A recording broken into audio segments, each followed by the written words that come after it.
โอ้เราสิอาบน้ำบ่ฮะ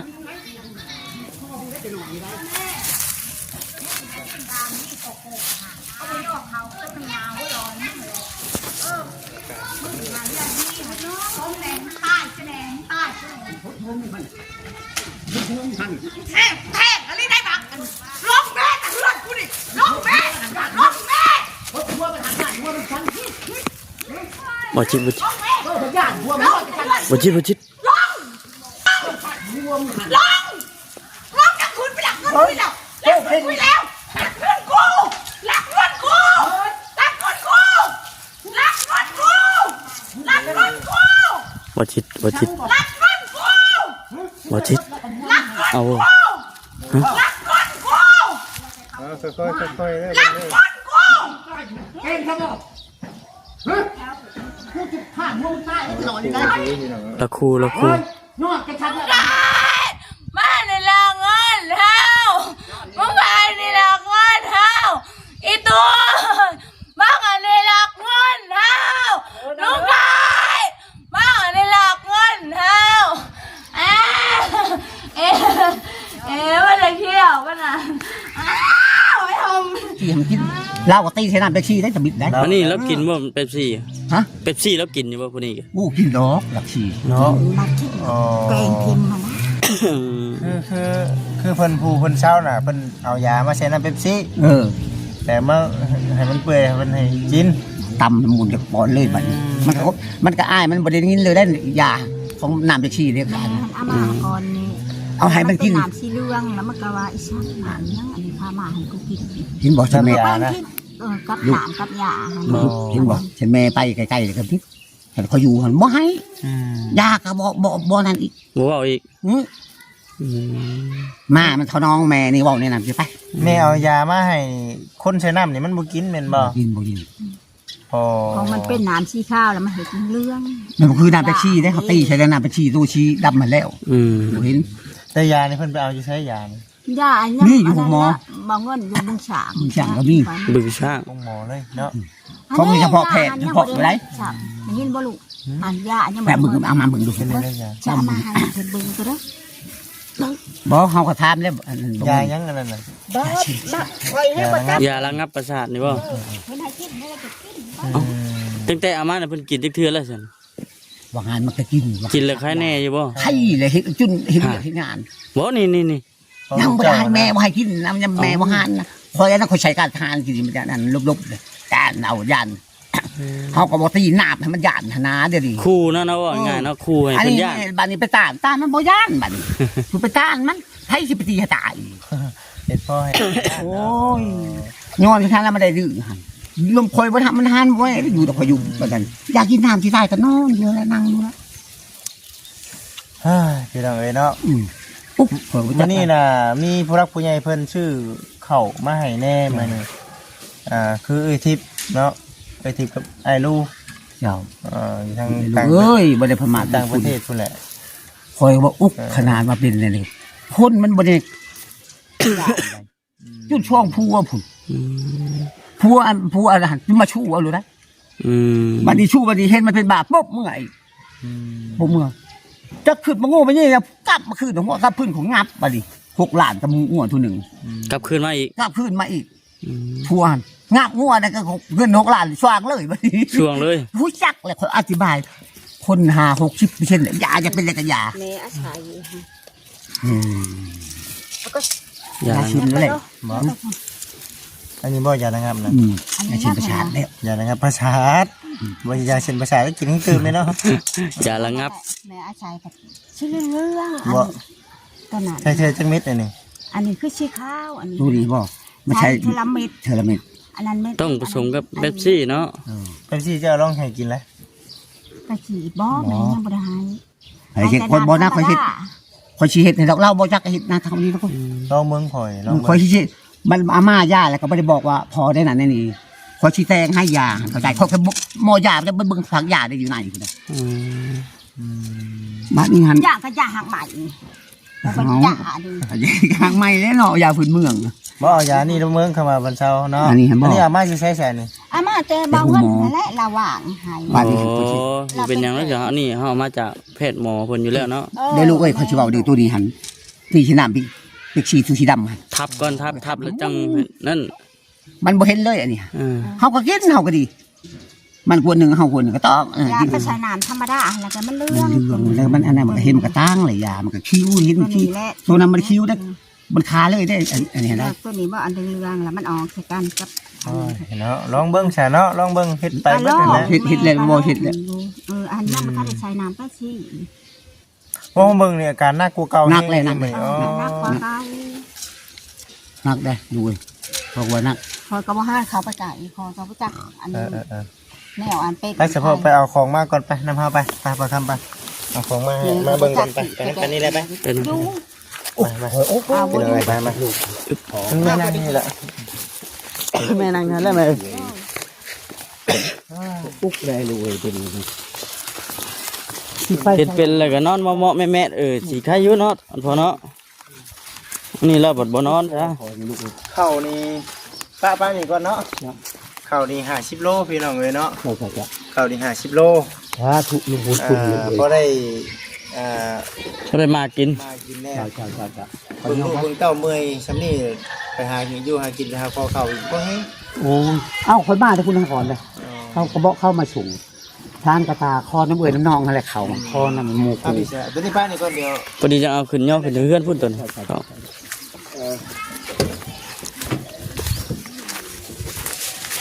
ถูกเลยลูกเอ้ยให้มันยืนเลย นักได้พอไอ้ตัวนี้ นัก เบิ่งได้บ่เนี่ย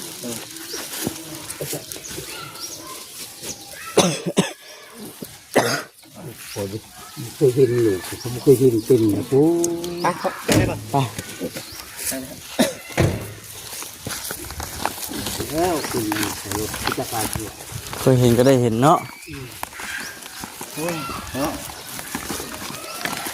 นี่อันมาเบิ่งได้เจ้านะคะนี่ตะกี้แรกนี่มันเห็นอันตะกี้แล้วมันกาบคิดหานี่ เหลืองๆนะ มันเลี้ยงในน้ำค่ะแล้วก็โอ้ยมันว่าเอาน้ำจังเด้มาให้กินสิแกะ เม็ดมันเป็นสีแดงบ่ เหลือง ดัดตัวนี้ให้ขี้ข้าว อันนี้บอแม่ไปตับตะกี้ที่เอาสุขาวชีสุขาวมาให้มันค่ะแล้วมันบุคือน้ำตัวชีดำแล้วมันคือ อันนี้ชั้นขี้ข้าวแล้วบ่จัก แต่มันสิมีกลิ่นนั่นแหละ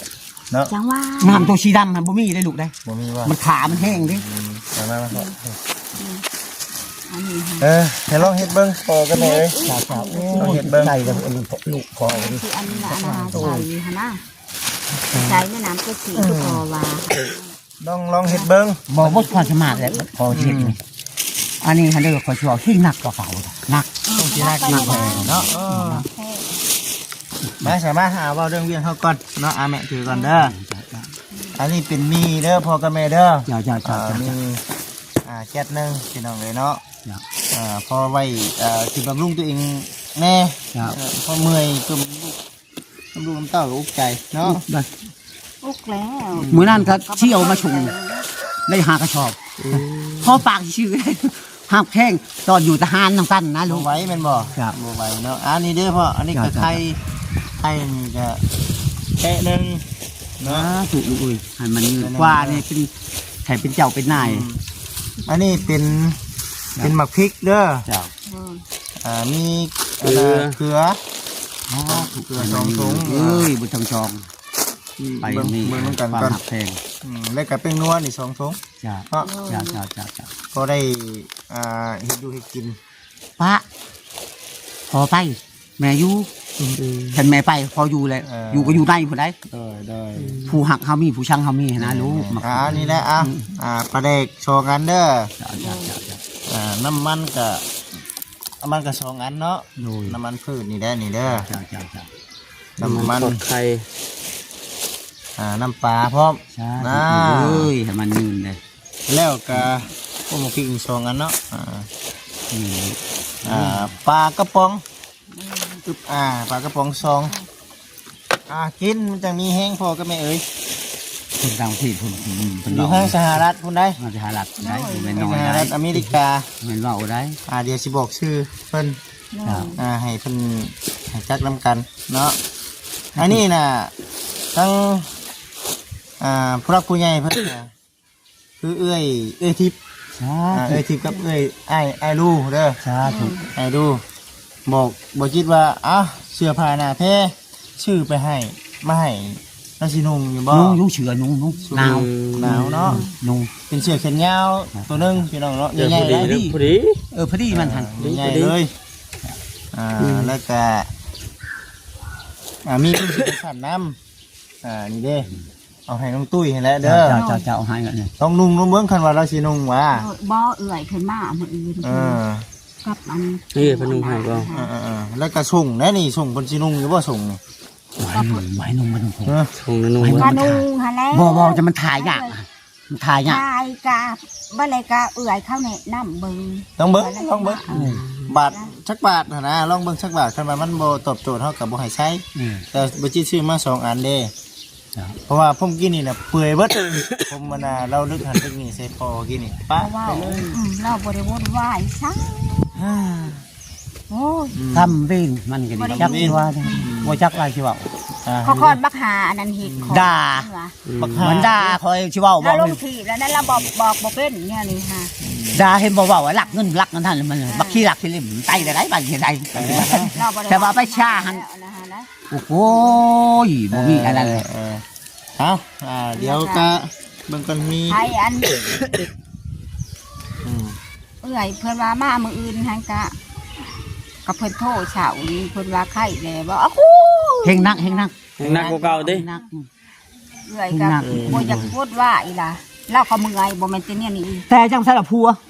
เอื้อยหั่นก็ดิไปน้ำมัน เราเบิ่ง ไล่อยู่ห้วยบางเหย้าก็บ่แห้งน้ำนี่ย่านว่าตกน้ำ กับเอื่อยแล้วก็เอื่อยเหม็นบาดนี่เอื่อยหั่นเราบ่อยากเห็นบาดนี้เราเจ็บเด้ ตีอะไรได้ตีไปชงได้มันผัดคนน้อยมองเอื่อยอ่ะ เอื่อยพันน้อย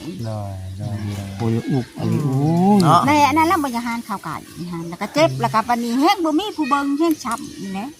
ตีแม่เพิ่นนึงจ้ะแล้วก็ลูกมาลูก มันย่านแล้วคอยให้มันฮุบชื่อๆได้ขี้ดินมันบกจักกับมันได้หันได้ บ่อันนี้เราข้ามแต่เล่าผู้เดียวนี่แหละ ทำมันที่คอยบ่ได้ชอได้ข้าก็บ่ตายดอกอันที่นาบมันหันได้อยากให้มันย่านขนา อั ด นละลูกนี่เช็ดโลดคอยนี่บ่ย่างเลยหนู อ๋อ คอยพัชิแพ้บ่ก็บ่มีเฮาแท้ฉัง คอยไล่ตัวมันรู้ไปช่วงบ่ ปุ๊บเล่าไหล คอยนำแต่8 โมง บ่ จน1 โมงบ่จักมันนอนอยู่ในเถียงมันนี่จักแทบไปบ่คอยยามมันเลาะเทลชีมันชวนลงไปมาบ่ใส่หดไทย หน่อยให้แล้วอย่ามากำคออย่าปี ประมาณนี้ มืดเลย พอดีเท่านี้วะ จะ มัน เป็นโทษแล้ว มันอยู่ในนี้ได้ มันนอนอยู่ในเที่ยงอะไร แล้ว แล้วยินเสียงปากกดจะมันไวเสียงหันเสียโต้นเลยในเที่ยงหันไพ่คนว่าเด็กจังมาไวเสียว่าแลนรีบๆเลยไต่ไปแน่ มัน ว่า โคมบ่ ชิมี่ยังข่อยโค้งแกว่งๆมันรีบๆชะมาเลยเลนเอา เลยทำว่า ไวขนาดนี้ข่อยยักแล้วแล้วหลังยินมาหันเฮาข้างหุ่นคนแม่นเลยอยู่หุ่นแล้ว อันนี้มันมี มันลัดดินเลยลัด ไปเจอหันแต่ข้อมาเลยบัดนี้ขอไปช้อย เอาอันนี้แหละนี่ สาเด้อพ่อกับแม่เด้อ เสียหายจักหน่อย มื้อนี้น่ะมีเงิน1 2 3 4เนาะเงิน400,000พร้อมด้วยของอยู่ของกินแล้วก็ข้าวเป็นทั้งเอ้ย 50 โลเพิ่นหามาเดียว ข้าว50 โลพร้อม โลเพิ่นให้ ข้าว50 โลในรถมามอบให้ อยู่ในรถอันบ่ แม่น โอ้ นี่แหละพร้อมกับเงิน400,000ไว้ที่ของที่ไทยแล้วก็ไว้ซื้อน้ำเป๊ปซี่ลองเบิ่งเลยจักบาท ชื่ออะไรชื่อ อันน้ำตะชี เอาตัวชีดำฮะ พออนมมือเอาขอบคุณทั้งเอ้ยเพิ่นเด้อ ให้อยู่ดีไม่ให้ความเจ็บใดๆความขันนี้ให้เป็นเจ้ากวนเป็นนายกว่านี่ให้กวนมูลลูกเก่ากันนะให้ไปใช้ให้มูนับถือไปขี่อยู่นับถืออยู่ใช้ถูกให้มันยืนเลยลูกเอ้ยมันยืนบึ้ทั้งช่องเลยทุกแล้วนี่ ในความเป็นจริงเนี่ยทั้งเอ้ยแล้วก็ให้มาถามเบิ่งมาหมอในบ้านนี่แหละว่าซั่นถามเพิ่นมาเห็นอยู่บ่ว่าซั่นมาถามเบิ่งว่า แพทย์ผู้นึงมาเลยเนาะ มากับ บ้านฉากบ้าน จักละอย่าใช้แอวนี่ใช้ มาแต่งยาแบบนี้ยาคนแบบนี้ต้องเป็นแบบนี้นะแต่ว่ายาน่ะพ่อฮู้แล้วยาน่ะติเอาจะระงับมัดเนาะ ย่าอันนี้แหละ บักนี่เชี่ยวคอยบ้านน้องบัวคอยพ่อมันมือนั้นมอดอันนั้นหักบ่แม่เป็นบ่ามันไต ให้ใช้ลายได้ให้ใช้อันนี้อันนึงอันนี้อันนึง มันไต กุ้มเหรอ กุ้มแหละ มันกลุ่มเนาะ กุ้มมา ขึ้นแล้วอันนี้ขึ้นน้ำขึ้นแล้วนี่วันชิ้นนี่มอเลยขึ้นแล้วนี่ชำกระตากให้ปลาเล็กๆได้ ว่า นี่ อันนั้นสิหอดเลยก็บ่ ฮะ วันชิน ใช่ สินเพลงนิดจะหน่อยนี่ เพ่งดีได้มันเชื่อหอดได้ อันนั้นแหล้วจะว่านะ มันเหมาะนั่นเลยลิกักเดียว เขาไปไก่ไล่คันว่าวันชินเราบ่ให้เขาไปไก่เราบ่ให้เขาไปไก่เลยยับไม่ไหวเลยเนาะก็จับละแม่ แล้วนี่เด้อคอยชิว่าลูก เราคว้าใช่ไหม ทางเลยคอยชิว่าก็คืน คันว่าวันชินเนี่ยเราคว้าตับ มายังมันเอาที่ยองมันหนะแม่กระดักพอกระดักอยู่ทางคอยพังหักคอยดังไพ่อยู่ พ ข้าง อ นั้น นะคำว่าชินแล้วมันคว้าปับ ไม่ใช่ เขาเราคว้าได้แล้วโว้ยมือเดียว มึงมาไปชังว่าวนะมันว่าวผู้เดียวมันหนะมึงมาไปชังเมื่อไหม คอยยันแต่เมื่ออันนี้ก็คือ ตัวนั่นเลยแหงอะไร ยันว่าเขามามือนากะอะโก้ยมานอนนั่นแหละแม่ก็ลงดังพูดดังไทยมือนะก็นี่นะเขาบอก มันเห็นหน้าตามันอะไรคอยกะเบิ่งนะเนาะลูก แม่ มันเห็น ยันน้ำตาเพิ่น ตู้นี่ฮะนะลูกคอยตู้นี่ฮะและแกมนำนี่ ตัวนี้ นี่ไก่ๆนี่สิบอกไปยังนี่ไก่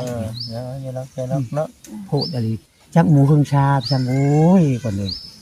นะเช้า เช่นว่ามีไข่แดงน้ำหมูน้ำบาน ยันตัวนี้ได้เก็บน้ำแน่เนาะ ทุนี่แหละพอบอกว่าแห้งอะไร อ่า อันนี้ทาลูกมานี่ชิบึกชานี่ มาคอยอีอะไรได้ล่ะ ชิบึกชานี่คอยเห็นเลยมอเดี๋ยวนี้เสียไปอะไรนี่มันจะเห็นแต่กระยามัน มอยัง หม้อตัวนี้แหละ บ้านนั่นนะเด้ นี่นี่หมอเป่านี่ มอเป่านี่ หม้อเป่า ลองมึงก่อน เป็นไปได้ไปได้จะไปหาหมอนั่นแหละน้ำแน่เนาะ แม่ควบคู่กัน ควบคู่กัน แต่ว่ามันเกิดต้องใช้เงินเนาะ โอ้ยเงินอะไรลูก โอ้ยหม้อหันแม่นอนแล้วแม่กะ ว้าวผู้มือนี่ได้มอนี่มันว้าวขึ้นรู้ได้ เอาก็ขั้นว่าแล้วก็จนผมนี่หัวก็จนเก้าออกทีมมด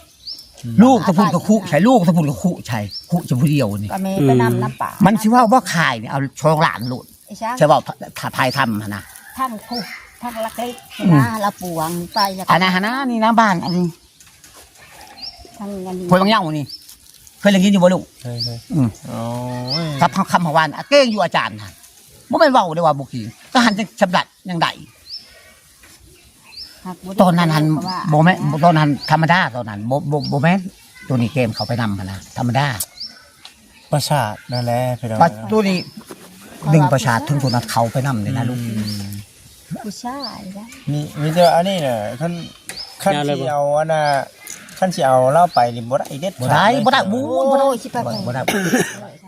มาให้เด็ดขาดคงสิแบบแห้งจับเบิ่งคน คอยไม่จะคอยสิ ค ป๊อบ นใหญ่เนาะ ว่าป๊อบลูกเองกับแม่นหางมันโตมันเห็ดหานโตมันลงถี่ว่ามันว่าไล่จากที่อยู่ได้มันตั้งท่าตี มันบ่แม่นว่ามันสิไปอันนี้มันมีผู้คุมมันหั่นนะฉันเว้าคุมเกมมันหั่น พี่น้อง ฉันเฮาคุมมาลีก็อยู่ทั้งมวลเฮาคุมมาลี ก็แม่นน่าจะเจ้าคันว่าอันนั้น ฉันเฮาคุม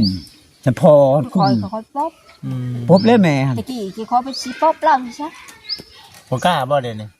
บ่ย่านเลย ย่านแล้วเดี๋ยวนี้เนาะ ย่านได้คอยเราตี ขนาดอันนั้นยังมันฝึกขี้ดินจะข่อยบ่ข่อยสิรูปสิตบหูมันกินนี่ยังมันฝึกจะดูคุณมันย่านน้ำมันได้แห้งอ่ะดิคุณบ่เอาน้ำอยู่ได้ตักใส่หูชะสิถึงกัน ย่านหนาย่าน ป้ามาล่ะเอ้ยอาบน้ำอาบในมา มันบ่พังครับโอ้ยเดี๋ยวเขาบ่อันนั้น แอบมาเลยแม่แอบเลย บ่เท่านั้นแม่หันเว้าหั่นน่ะเฮงมันบ่พังจัง อย่าได้บ่สิบ่ได้ว่าจังได๋ มันนอนรถบ่ได้เว้าบ่นอนรถ บ่ปากเลย บ่ปากเลย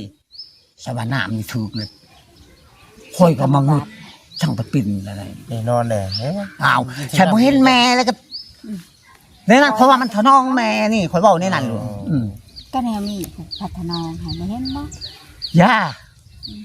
ย่าชูมาบอก เขากินเลยอิ่มเลย แล้วก็เองทีม จะต้องเข้าเกลือไก่เกลือเป็ดน้ ชูบ่ยานี่ ำชูปุ๋ยบ่ถอย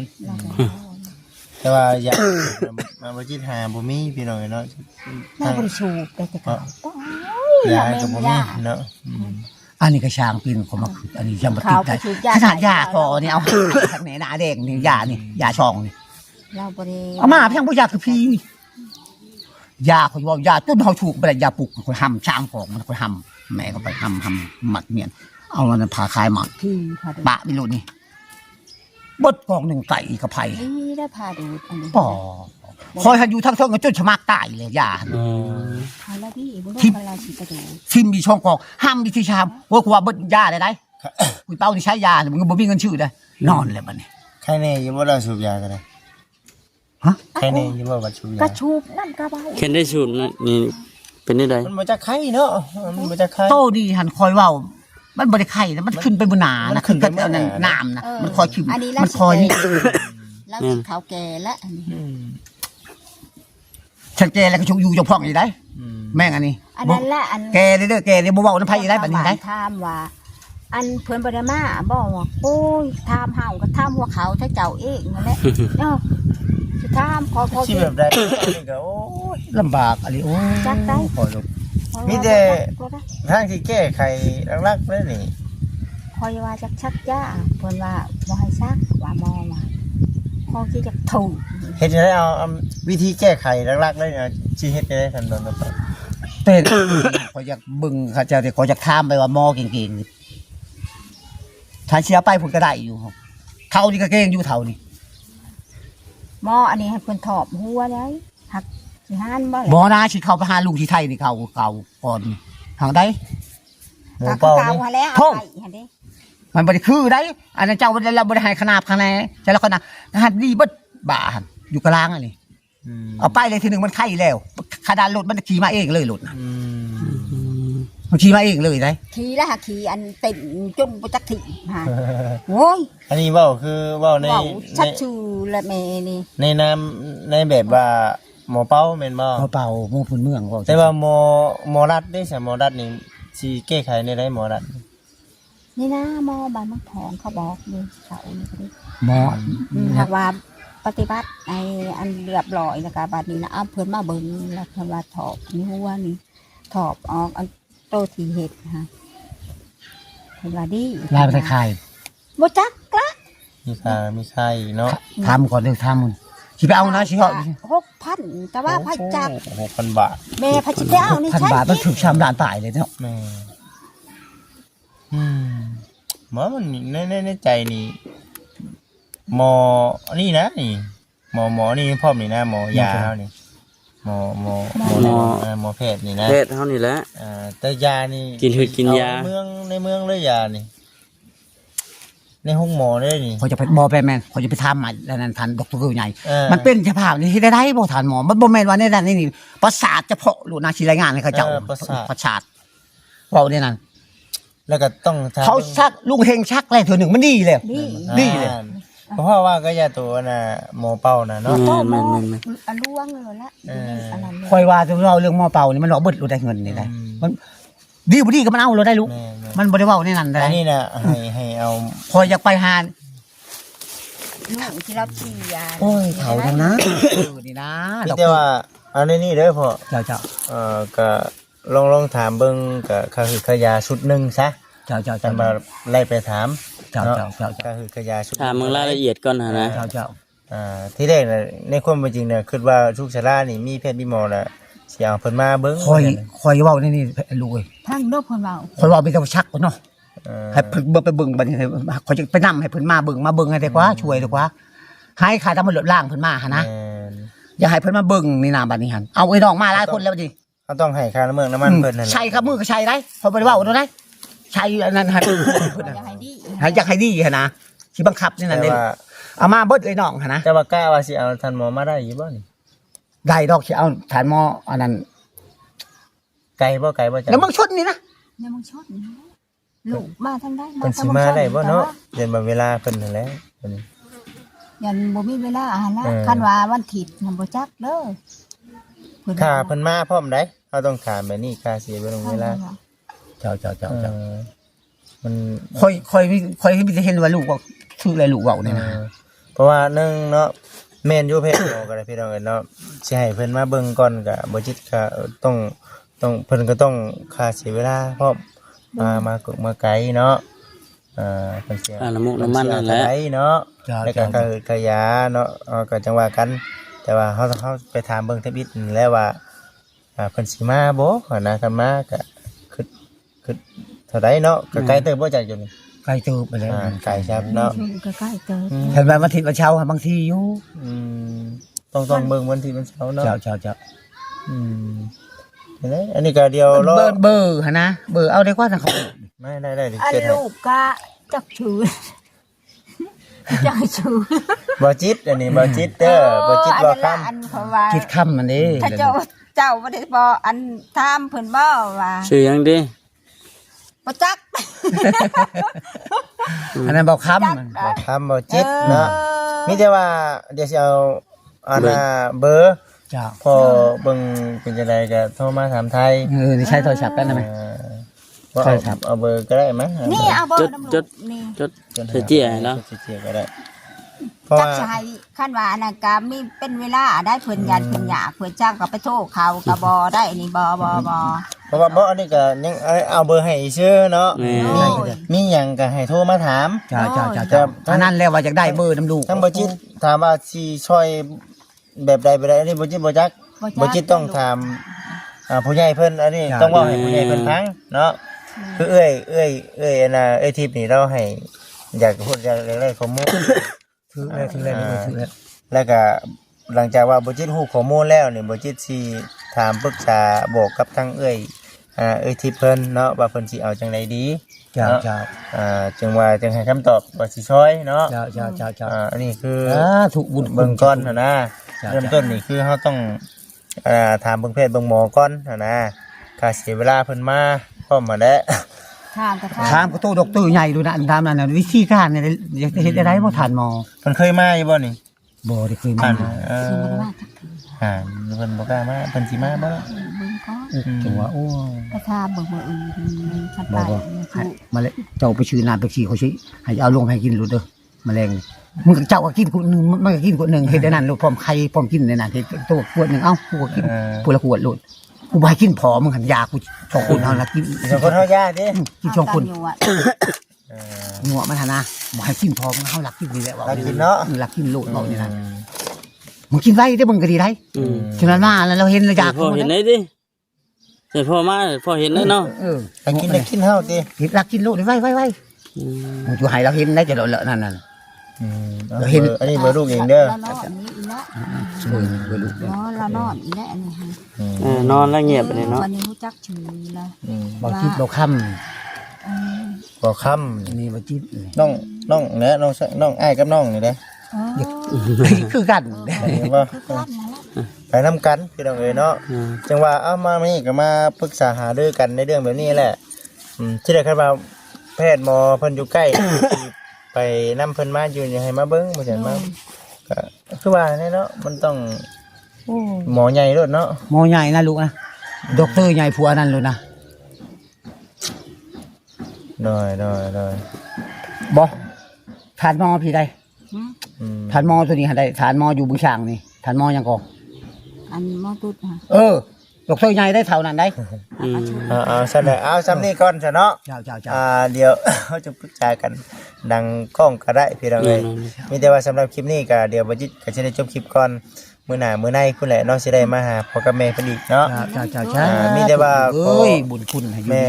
ความคิดของใครยันนี่ให้ตลอดปลอดภัยได้ไปให้กันให้ไผก็หักหอมได้ลูกเต่าได้บ่มันเยือนนั่นนี่พายให้กว่านี่ให้เป็นเจ้าเป็นนายกว่านี่ซะถูกบุญคุณมันอยู่มาได้เอ้ย เดี๋ยวสิให้พ่อเพิ่นเอาข้าวเอาน้ำขึ้นไปก็ได้ เอาอยู่ดีไม่แห้งเด้อพี่น้องเด้อเนาะสบายดี สบายดี พี่น้องเอ้ยโดย